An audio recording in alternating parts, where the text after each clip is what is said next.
Bien, como les decía, a ver, volviendo a este debe ser.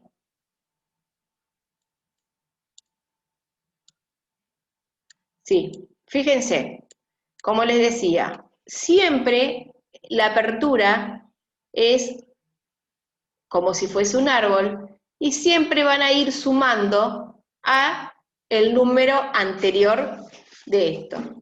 Y fíjense que así llegamos a que si el activo es el 1, el activo corriente es el 1, 1, vamos a tener dos números fundamentales, que es el que sumariza todo en el activo corriente, el que sumariza todo en el activo no corriente, y que ambos van a sumarizar en el activo. Fíjense, en todos los rubros que se abren, acá tienen una apertura básica de un plan de cuentas de servicio de comercio con la enunciación de los rubros como los vamos a dar en la segunda parte. Fíjense, caja y bancos,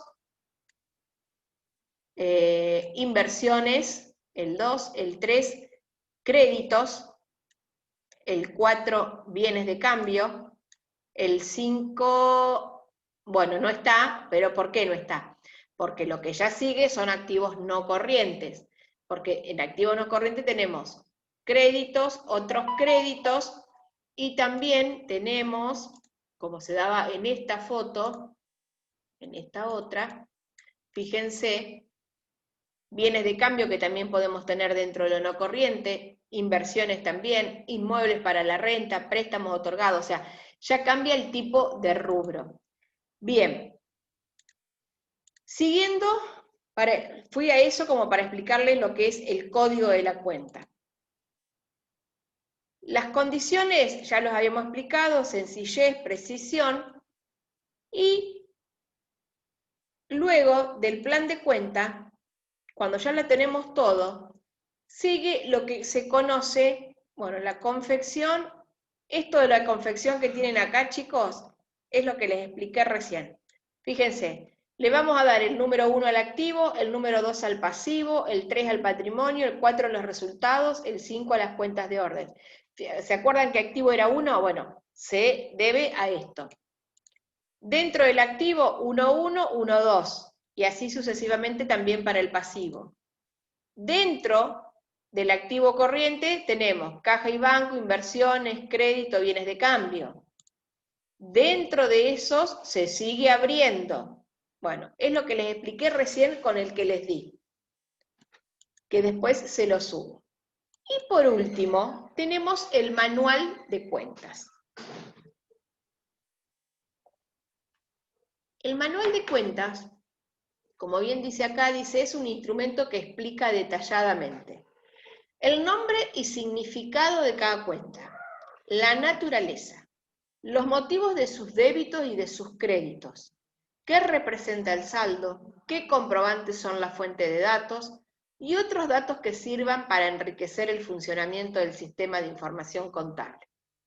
Si vamos a un práctico de plan de cuenta, y déjenme acordar cuál puede ser, el 5 tiene plan de cuenta o el 6.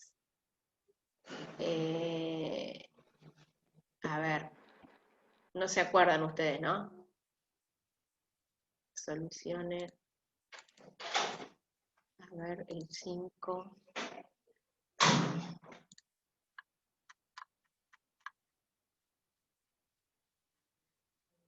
No. El 4. Acá, el 4. El 6, bien. Fíjense, vamos a ir a un plan de cuenta. Un plan de cuenta es esto. Es esto. Es decir, en una empresa un plan de cuenta va a ser un libro bastante gordito, y vieron que cuando vimos el plan, las cuentas que se registran, si estaban abiertas en caja, bancos, o sea, tantos bancos como tenga, deudores, o sea, esas cuentas, si yo tengo 100 de esas cuentas, voy a tener 100 hojas que comprendan el manual de cuenta. ¿Por qué? Porque voy a tener una hoja por cada cuenta que use en la empresa. Y fíjense, ¿y qué se busca con eso? que un tercero cuando ingresa al ente, si tiene el manual de cuenta en la mano, ya sabe a qué se refiere la empresa con esa cosa. Y fíjense, por ejemplo, para caja. El código de la cuenta dice explicar que proviene del plan de cuentas del código tal. Bueno, acá el código está mal porque siempre caja viene del 1, no del 2. Pero bueno. Pero esto, realmente que sepan esto a mí no me llega. A mí me llega lo más abajo. El nombre, caja. ¿Qué naturaleza es caja? Y sabemos que es patrimonial del activo. Siempre caja, es decir, ¿por qué patrimonial? Porque tiene que responder, cuando hablamos de naturaleza, a alguno de los 3 elementos de la ecuación patrimonial básica. Entonces decimos, es de naturaleza, patrimonial, ¿y de cuál de los 3? Es activo. Si cuando hablamos de naturaleza, decimos que sí o sí tiene que pertenecer al activo, al pasivo o al patrimonio neto. En este caso, caja es de naturaleza activo. Después tenemos, ¿qué saldo tiene caja?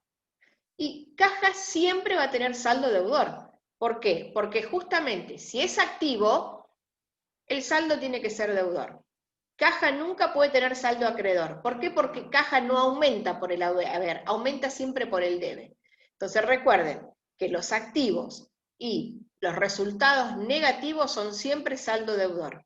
Los pasivos, los patrimonios netos y los resultados positivos son siempre saldo acreedor. Esto es algo que les cuesta muchísimo.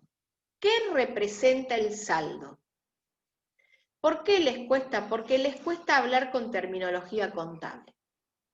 Y yo sé que ustedes me dicen, yo tengo el mayor de la cuenta caja, es decir, la T de caja, y tengo que la sumatoria de los debes, de los movimientos al debe, me dio 1000, y la sumatoria de los movimientos al haber me dio 500, quiere decir que el saldo es 500. Y me dicen, porque tengo 500 pesos. Bueno, yo le voy a decir, está bien, pero no tan bien, como diría Guido. Está bien, pero no tan bien. Algo le falta. ¿Y qué? Y fíjense que dice, el saldo representa el dinero en efectivo que posee el ente y los cheques recibidos de terceros no diferidos o postdatados. Es decir, ¿qué representa esos 500 que tengo en el saldo? Es el dinero en efectivo que tiene la empresa, que puede estar formado por tal, o también puede haber que haya cheques.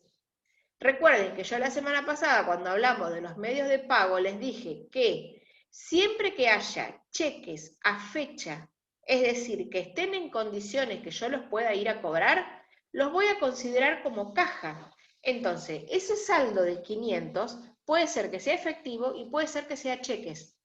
Entonces, no vamos a decir que representa que tenemos 500 pesos. No, el saldo representa la cantidad de dinero disponible, porque puede ser 500, puede ser 1000, puede ser cualquiera. Entonces, la cantidad de dinero y los cheques recibidos de tercero. Entonces, fíjense que tienen que pensar muy bien cuál es el fundamento de la cuenta, no solamente la plata que tengo. Entonces ahí dice operaciones o hechos económicos por los cuales se debita y documentación fuente. Y operaciones y hechos económicos por los cuales se acredita.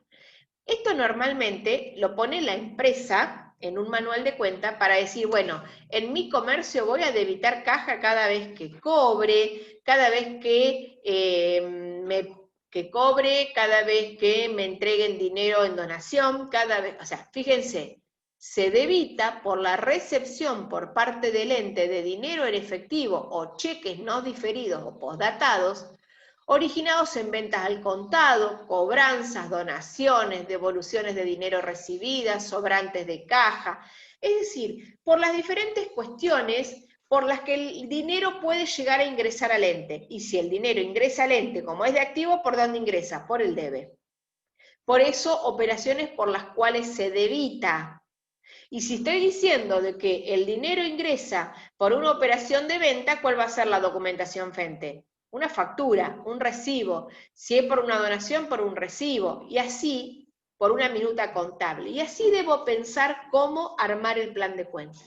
Fíjense, operaciones o hechos por los cuales se acredita. ¿Y cuándo voy a acreditar caja? Y cuando esté pagando, es decir, cuando disminuya caja. Entonces, caja se acredita por la entrega por parte del ente de dinero en efectivo, originado por pagos en efectivo, por donaciones realizadas, por depósitos bancarios, por robo, por hurto. Entonces tenemos que pensar todas las situaciones por las cuales caja puede llegar a salir del ente, y esas son las situaciones en las que voy a decir que por ese motivo a caja lo voy a acreditar. Entonces fíjense que la empresa arma todo esto por cada cuenta y con esto después arma el árbol genealógico que es el plan de cuenta. Miren, fíjense que acá me parece que tenían para hacer... Ah, no, claro, porque esta es la solución. Ustedes no tenían hecho todo esto, me parece que lo único que tenían era el de caja. Y acá le voy a ganar un poquito a Carla. Y vamos a pensar un poquito. Porque hay algo importante que yo no les dije. Yo lo que sí les dije es que las pérdidas siempre se debitan y las ganancias siempre se acreditan. ¿Sí? Ahora, ¿hay algún momento en que una pérdida se puede revertir? ¿O hay algún momento en que una ganancia se puede revertir? Es decir, si yo perdí, ¿puedo haber algún momento en que diga, no perdí? Eso que perdí no lo perdí. Es decir, lo que había registrado en el debe, registrarlo en el haber. Porque yo digo, las pérdidas siempre se debitan. ¿Y por qué? Vamos al ejemplo del gasto de luz. Gasto de luz en enero, al debe. Gasto de luz en febrero, al debe. Gasto de luz en marzo, al debe. Gasto de luz en abril, todo el año gasto de luz al debe. Llega fin de año y digo, ¿cuánto gasté de luz? Y voy al mayor de luz y miro todos los movimientos que tuve al debe los 12 meses del año y digo, gasté tanto. ¿Voy a encontrar algún movimiento al haber de un resultado negativo? Cuando disminuzca, digamos. Pero ¿cuándo te disminuye un gasto de luz? Un gasto de luz no te va a disminuir, a no ser que Claro, te no. hagan una nota de crédito por un error de facturación. O puede ser que vos el 15 de enero dijiste, ya voy a registrar la luz antes de que me olvide, y llegó el 31 y lo volviste a registrar. Y cuando hiciste el control en el mayor te diste cuenta que lo registraste 2 veces. Entonces ahí tenés que hacer un contrasiento para bajar ese débito que habías hecho de más. Entonces, hay algo importante. Las pérdidas siempre se debitan y las ganancias siempre se acreditan. ¿Existen excepciones en las cuales a las pérdidas las voy a acreditar y a las ganancias las voy a debitar? Sí. Y son muy marcadas las excepciones. Salvo error, o sea, ¿cuándo voy a hacer eso? Cuando haya un error de registración contable, porque me equivoqué y lo registré mal, entonces hago el contrasiento. Cuando haya que salvar algún error y me hacen una nota de crédito o una nota de débito, o en el caso de las devoluciones de compras y de ventas, que esos van a incidir directamente en la cuenta ventas y en la cuenta costos. Son las 3 características que se dan que las cuentas de resultados las puedo llegar a registrar en sentido contrario. ¿Qué quiero decir con esto? Que voy a acreditar las pérdidas y que voy a debitar las ganancias. ¿Sí? Entonces, fíjense, vamos acá a un ejemplo que da de otro manual de cuenta. Me dicen documentos a pagar. Ya el solo hecho que me diga a pagar quiere decir que es una deuda que tengo. Si es una deuda, yo ya sé que la naturaleza va a ser patrimonial del pasivo. Y ya sé que si es patrimonial del pasivo, el saldo ¿cómo va a ser siempre? Acreedor. ¿Sí? Entonces, cuando tengo que pensar por dónde aumenta y por dónde, o sea, qué hechos hace que lo debite y qué hechos hace que lo acrediten, yo ya sé que el pasivo aumenta por el haber. Entonces, los hechos que hacen que acredite va a ser cuando asumo un compromiso, cuando asumo una responsabilidad, cuando se genera un hecho económico que hace que el ente le deba a un tercero. Fíjense que pongo, se acredita al asumir compromiso, momento en el cual se firma el documento. ¿Por qué? Porque estamos hablando de documentos a pagar. Entonces, ¿cuándo se genera la cuenta? ¿Cuándo la voy a acreditar? Y cuando se genera la obligación, cuando firmo. ¿Y cuándo se va a debitar? Y se va a debitar, si es un pasivo, cuando disminuye. ¿Y cuándo disminuye un pasivo? Y la voy a debitar cuando cancelo, y ojo esto, para cuando hagan la definición de saldo. Cancelar el ente la obligación total o parcial. Porque yo puedo, o sea, si yo pongo que debito documentos a pagar cuando cancelo la obligación, si yo les digo que cancelo la mitad, ¿no lo voy a poder debitar? Sí, entonces la definición que sirve es que voy a debitar documentos a pagar cuando hago una cancelación total o parcial, cualquiera de las dos. ¿Y qué representa el saldo? O sea, si yo agarro todos los movimientos al haber de documentos a pagar y todos los movimientos al debe, por diferencia, sé que el saldo me va a quedar acreedor y que me va a indicar qué ese saldo. Ese saldo me quedó de 10.000. Me van a decir que le debes 10.000 en documentos. Sí, en una forma es eso. Pero ¿qué representa esos 10.000? La suma de todas las deudas documentadas que tengo con terceros, que pueden haber sido por adquisición de bienes o por alguna otra compra de bien o servicio de la empresa. O sea, yo tengo 10.000 de saldo acreedor de documentos a pagar. Yo voy a decir, bueno, si representa 10.000 que debo, sí, perfecto. Pero esos 10.000 pueden ser de varios documentos, no de uno solo. Entonces, los 10.000 son todas aquellas deudas documentadas que tiene la empresa y que hacen al giro habitual o no. ¿Por qué? Porque puedo tener una deuda documentada por haber comprado mercaderías, pero puedo tener una deuda documentada por haberme comprado un auto y no hace al giro de la empresa. ¿Se entendió esto, chicos? O sea, lo que es plan de cuenta y manual de cuenta. Sí, sí. Sí. Perfecto. Bueno, vamos a seguir, no guardar, vamos a seguir con el otro, que hasta ahora veníamos bien, digamos, todo esto de dónde hay que registrar, todo bárbaro. Ahora, o sea, ¿qué hay que registrar? ¿Cómo hay que registrarlo? Pero yo le hago una pregunta, ¿a dónde lo registramos? Yo hasta ahora dije, sí, esto lo registramos así, al debe, al haber, pa, qué, pito, que el otro, pero ¿a dónde? Entonces nos preguntamos. En el libro diario. Perfecto, a ver. Vero, ¿en qué parte de la plataforma se encuentran los Power? Cami, acá, a ver si lo ves desde acá. Acá, general, y acá están, Power de teoría. Igualmente después cuando empecemos más adelante les voy a subir otros que están un poquito más actualizados. Entonces, como les decía, nos preguntamos, bueno, ¿dónde registramos? ¿Qué registramos? ¿Cómo y cuándo tenemos que registrar? Entonces, ¿cuándo son las fechas de los parciales o dónde se encuentran? Miren, justamente eso estábamos hablando hoy con Carla, la fecha de los parciales. Lo habíamos pensado para la semana del 21 de septiembre, pero no vamos a llegar. Así que calculen que el parcial va a estar, a ver, ahí estoy viendo la plataforma, hoy es martes, calculen para el martes 29, porque se los voy a tomar yo, el parcial, o sea, en el horario mío. Calculen para el martes 29, después si se va para atrás, pero no quiero que se vaya mucho para atrás porque si no después no vamos a llegar. De última lo ponemos para esa fecha y tomamos hasta donde llegamos. Bueno. Genial. Ah, pensé que alguien me quería preguntar algo. Bueno, entonces tenemos estos tres cuestionamientos. ¿Dónde, qué, cómo y cuándo? Primero, ¿dónde registramos? Bueno, existen diferentes libros o registros contables en donde registrar los hechos económicos que hacen al cambio de la composición y la magnitud del patrimonio neto.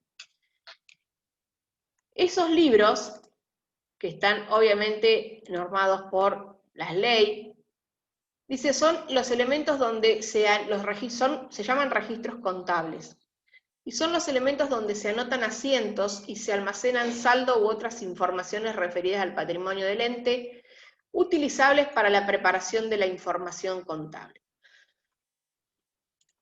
Los registros se pueden clasificar en base a diferentes parámetros. Esto voy a ir medio rápido porque es más que nada una lectura para que ustedes aprendan de teoría, que no hace mucha la explicación. Primero, registros cronológicos. ¿Qué significa cronológico? Por fecha. ¿Y cuál es el libro que sí o sí tiene que ir por fecha? El libro diario. El libro diario es un libro en el donde yo voy a registrar diariamente, como la palabra lo dice, cada uno de los hechos económicos que se va realizando en el ente. Y cada hecho económico, como sabemos, lo que provoca es una variación patrimonial, que puede ser cuantitativa o cualitativa. Entonces, ¿por qué tengo que seguir un orden cronológico? Porque yo no puedo registrar hoy una venta que hice hace 20 días atrás y hoy registro la compra de mercaderías de esa venta. O sea, tiene que llevar un orden. Si voy a realizar una venta, la compra de esa mercadería que vendí la tengo que tener obviamente registrada más adelante. Y aparte, todo eso de lo cronológico lleva también a respuesta del principio de devengado, de registrar los hechos en el periodo que corresponda. Luego tenemos los registros sistemáticos, se me fue, que dice los efectos económicos de las operaciones se registran por asunto o por tema. Es decir, ¿qué significa sistemático? Ahí se los está diciendo, por tema. Y el registro sistemático lo vamos a tener más que nada en el libro mayor.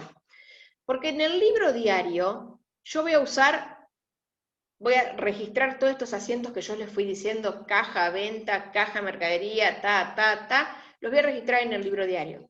El libro mayor, a diferencia del diario, lo que tiene es que va a tener una hoja por cada cuenta que se use, es decir, va a tener un registro de cada cuenta. Eso que yo se les decía de la T, que en el libro mayor muchos dicen en vez de usar la forma básica usan la forma de la T, es porque en el libro mayor se registran los movimientos que tienen las cuentas, pero en forma única, es decir, el libro mayor voy a hacer todo el movimiento de caja, todo el movimiento de banco, y es lo que yo les decía hoy, si ustedes quieren tener un control de, por ejemplo, cuánto gasté de luz, no es necesario ir al libro diario, van directamente al libro mayor, gasto de luz, y van a tener los 12 meses registrados, y ahí se van a dar cuenta, si tienen 13 es porque uno lo duplicaron, si tienen 14 porque duplicaron 2, si tienen 11 es porque le falta registrar uno. Entonces el libro mayor es el de mayor control para las registraciones.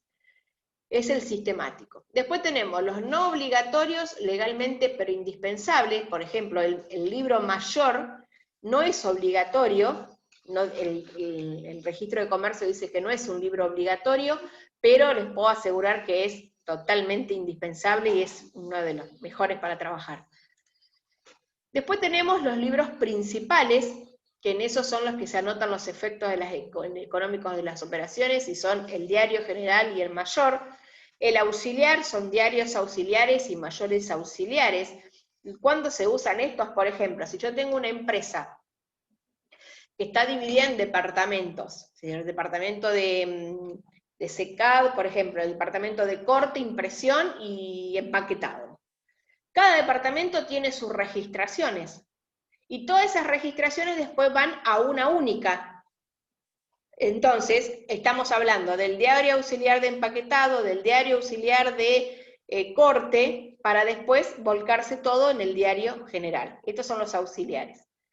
Luego tenemos los libros encuadernados y los de hojas móviles, que estos están exigidos por ley, y los libros encuadernados, más que nada el libro diario, el inventario y balances, que son los libros obligatorios. Siempre recuerden esto, los obligatorios es el libro diario y el inventario y balances. El mayor no es obligatorio. Luego tenemos el de registro de hojas móviles. Bueno, acá están lo que les decía recién, del obligatorio y de los no. Y heterogéneos y homogéneos. Esto hace un poco a la misma clasificación que hacíamos al principio de cronológico o sistemáticos. El Heterogéneo, ¿qué significa heterogéneo? Cuando hay cosas distintas. ¿Y a dónde se registran las cosas distintas? En el libro diario, porque voy a hacer las registraciones tanto de caja como de mercaderías. ¿Qué significa homogéneo? Todo de la misma variable, todo de la misma calidad, o sea, no calidad, sino de la misma especie. ¿Y a dónde vamos a registrar todo de la misma especie? En el mayor. ¿Por qué? Porque voy a agarrar la cuenta mayor de caja y voy a registrar todos los movimientos de caja. O sea, en ese mayor no voy a mezclar ventas. Entonces, esto es, el libro heterogéneo es el que se va a equiparar de una manera con el libro cronológico o el libro diario, y el libro homogéneo es el que se va a equiparar con el sistemático o el mayor general. Luego dice, ¿dónde registramos? Y acá tenemos, puede ser el libro Inventarios y Balance, que es uno de los libros obligatorios, el general, el mayor y los auxiliares. La otra pregunta es, ¿qué vamos a registrar? Y lo que vamos a registrar es lo que vimos en la primera etapa del proceso contable, que es la captación o la revelación de los hechos económicos contables que hagan que se modifiquen algunos de los elementos de la composición de la ecuación patrimonial, es decir, que haya un movimiento en uno de los elementos del activo, del pasivo o del patrimonio neto. No importa si va a haber una modificación cuantitativa, con que haya una modificación cualitativa, es decir, que lo único que cambie es la composición del patrimonio, ya es un hecho susceptible de registración, que obviamente que si está medido y valorado, ya es cuestión de poder registrarlo en el libro. ¿Qué registramos? Y esto era en el libro diario general, los hechos. Y luego tenemos también el otro libro obligatorio, que es el libro de inventarios y balance. ¿Por qué? Porque se supone que la palabra que registramos la vamos a dar para los dos libros obligatorios, que es el libro diario y el inventarios y balances.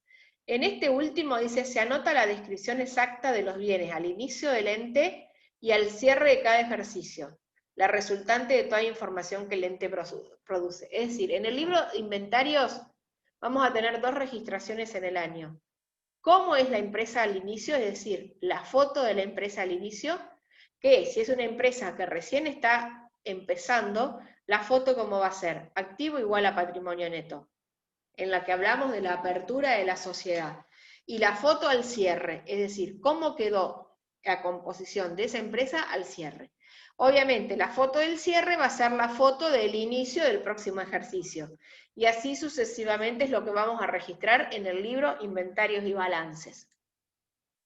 ¿Y qué registramos en el mayor? Acá vamos a registrar únicamente los movimientos registrados en el libro diario como consecuencia del proceso de síntesis y clasificación por conceptos análogos. ¿Qué quiero decir con esto? Lo que les decía hoy. En el mayor de caja, y voy a buscar, o sea, una vez que tengo el mayor de caja, ¿cómo lo inicio? Bueno, ¿tiene un saldo al inicio? Lo anoto. ¿No tiene saldo? Voy al libro diario, desde el asiento 1 y voy mirando. El asiento 1, ¿tiene movimiento de caja? Sí, bueno, lo paso. ¿A dónde está caja? ¿Al debe? Lo anoto al debe en el mayor. Sigo, en el asiento 2 no hay caja, en el 3 no hay caja. En el asiento 5 hay un movimiento de caja al haber. Bueno, ese movimiento de caja lo paso al haber en el mayor. Entonces, en ese mayor de caja me van a quedar todos los movimientos que esa cuenta tuvo en el diario general. Bueno, me cansé. Dice, libros auxiliares. El auxiliar, se me fue. Dice, el ente realiza operaciones de carácter repetitivo, o sea, referidos a una sola cuenta o a conceptos similares. Entonces, los libros auxiliares, los que les decía hoy, si tenemos un auxiliar, un subdiario o un submayor, que también depende de la composición del ente, cómo la empresa se organiza. Bueno, para ir terminando un poco con esto, dice, ¿cómo registramos? La forma o modalidad que toman las anotaciones en cada uno de los registros es, en el libro diario, dijimos, cronológica. En el inventario y balances es analítica, detallando cada uno de los componentes. Y en el libro mayor general se anotan los motivos del cambio en el elemento patrimonial que representa. Y solamente se acumula información. Esto ya lo vimos, los aspectos legales. Y vamos un poco ahora al diseño de los libros. Bueno, el libro diario general, vamos a tener la fecha. O sea, esto es como, bien, si nosotros hacemos imprimir hojas móviles para el libro diario que exige el registro público de comercio, es este el formato, en donde vamos a tener que poner la fecha que se está originando ese hecho, el código de las cuentas, que son los que surgen del plan de cuenta, la cuenta, cuál es el comprobante fuente que está respaldando ese hecho que estoy registrando, qué movimientos tiene el debe y qué movimientos tiene el haber. Obviamente nosotros en la práctica y en los que van a ver, lo único que anotamos es la fecha, las cuentas, después al costadito le ponemos el comprobante y debe, o sea, el código no lo usamos. ¿Eso por qué? Porque normalmente hoy por hoy todas las empresas tienen directamente ya el libro diario sistematizado y no están poniendo caja. Directamente ya saben que caja es uno y entonces usan los códigos. Luego tenemos que en el libro diario general, y esto me da risa, porque dice por convencionalismo. Primero se anotan las cuentas que van del lado del debe y después se anotan las cuentas que van del lado del haber. Es decir, por usos y costumbres se usa que lo que primero pienso es qué ingresa al ente. Entonces lo que registro primero, y si ingresa algo, va al debe. O a lo mejor si ingresa algo del activo, o puede ser que disminuya un pasivo y va al debe. O sea, primero pienso lo que va al debe y después pienso lo que va al haber. Y así es como lo voy a registrar. Primero los movimientos al debe y después los movimientos al haber. Hubo un alumno que una vez me preguntó, ¿y si yo lo registro al revés, primero los movimientos al haber y después los movimientos al debe, el balance va a cambiar? No, no va a cambiar. O sea, por eso estamos hablando por convencionalismo, por usos y costumbres. Yo no les puedo decir que esté mal que lo registren primero el haber y después el debe. Es como que ya tenemos esa costumbre de que es así y nos cuesta. Y un día me pasó que corrigiendo un parcial, no me había dado cuenta, y era un alumno que hacía todos los asientos así, primero el haber y después el debe. Y empecé a tachar todo, está mal, está mal, está mal, está mal, hasta que me di cuenta que no, que lo estaba haciendo no de la forma convencional, pero lo estaba haciendo bien, así que después tuve que acomodar todo el parcial, pobre, para acomodarse, para aprobarlo. Bueno, ese es el hecho. Primero pensamos qué anotamos al debe y después pensamos qué anotamos al haber. Fíjense lo que les decíamos hoy. Todo hecho económico tiene que tener al menos movimientos en dos cuentas, ¿sí? Entonces, fíjense, al menos, ¿puede tener más? Sí. Este asiento, que es el asiento, este es un típico asiento de constitución. Fíjense, un socio dona caja, otro socio dona mercaderías y otro socio dona muebles y útiles. Es decir, todo lo que ingresó al ente de cuentas de naturaleza de activo, que aumentaron por el debe, ¿a dónde fueron a parar todos? Al capital de la empresa. Al capital es una cuenta que depende del patrimonio neto, por lo tanto es 30.000. Y fíjense acá cómo le fuimos abriendo y cómo están los códigos. Fíjense, caja 111, mercadería ya le dimos el código 5, a muebles y útiles, como muebles y útiles es un activo no corriente, fíjense que ya no tiene el 1 de corriente el segundo, es un 2. Entonces fíjense acá cómo los códigos están respondiendo a lo que es el plan de cuenta. Y capital, que como es una cuenta de patrimonio neto, dijimos que le dábamos el 3. ¿Por qué? Porque el 1 era activo, el 2 es pasivo, el 3 patrimonio. ¿Lo van notando acá en los códigos? Bien, las características del libro diario. Que esto a veces se sabe preguntar en algunas preguntas de final, de parcial. Les vamos a meter algunas preguntas de teoría en el parcial, chicos.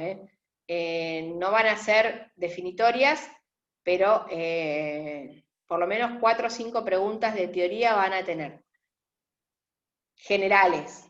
Tampoco vamos a ir a buscarle el pelo al huevo, diría yo. General para el libro diario, que tiene que ser heterogéneo, es decir, voy a utilizar voy a registrar los movimientos de todas las cuentas de todos los hechos. Es el libro principal, es uno de los libros principales, es obligatorio por la ley, cronológico y encuadernado, o sea, características del libro diario. Vamos ahora al mayor, y fíjense cómo es el diseño de un mayor. La fecha, la documentación, o en lugar de documentación, cuál fue el asiento que le dio origen a ese movimiento, y puede tener, por ejemplo, caja, puede tener movimientos al debe y puede tener movimientos al haber. ¿Y cómo va a ser el saldo? ¿Deudor o acreedor? Muchos acostumbran a hacer este mayor como si fuese solamente la T, pero ahí tienen que estar muy cancheros para usar la T en cuanto a la naturaleza de las cuentas, ¿sí?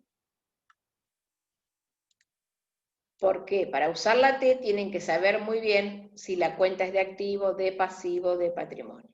Vamos a las características del mayor. El mayor es homogéneo, porque recuerden que vamos a una única variable. Es también un libro principal. Es principal, pero no obligatorio. Recuerden eso. El diario es principal, obligatorio. El mayor es principal, pero no es obligatorio. Pero, ¿qué les aclaramos acá como tercer punto? Que es indispensable desde el punto de vista técnico, pero no obligatorio desde la legalidad.